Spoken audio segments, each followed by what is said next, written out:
গ্রীষ্মের রৌদ্রোজ্জ্বল দুপুর হঠাৎ কালো মেঘে ঢেকে গেল চারপাশ। মাত্র কয়েক মিনিটের কালবৈশাখী তাণ্ডবে লণ্ডভণ্ড শত শত মানুষের তিলে তিলে গড়া স্বপ্ন।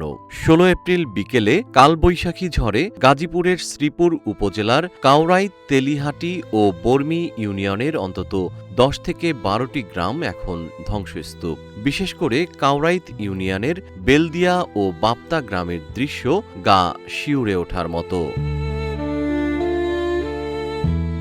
বাতাসের তীব্রতা এতই বেশি ছিল যে আবদার বা নগর হাওলা গ্রামে মানুষের বসতবাড়ির টিনের চালা উড়ে গিয়ে পড়েছে কয়েকশো গজ দূরে। বিশাল সব শিলার আঘাতে ঘরের চালগুলো এখন চালুনির মতো ফুটো হয়ে গেছে। ঘর হারিয়ে খোলা আকাশের নিচে ঠাঁই নিয়েছে অন্তত ৪০টি পরিবার।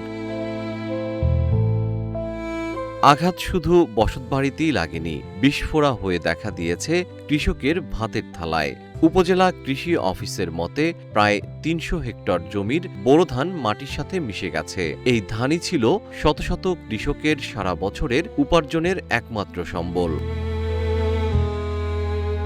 ঝড়ের পর থেকেই বিদ্যুৎহীন অন্ধকার রাত কাটছে গ্রামগুলোতে। সড়কগুলোতে গাছ উপড়ে পড়ে যোগাযোগ বিচ্ছিন্ন হয়ে যাওয়ায় থমকে গেছে জনজীবন। ক্ষতিগ্রস্ত এলাকা পরিদর্শন করেছেন গাজীপুর ৩ আসনের সংসদ সদস্য অধ্যাপক ডাক্তার এস.এম. রফিকুল ইসলাম বাচ্চু। তিনি ক্ষতিগ্রস্তদের সব ধরনের সহায়তার আশ্বাস দিয়েছেন।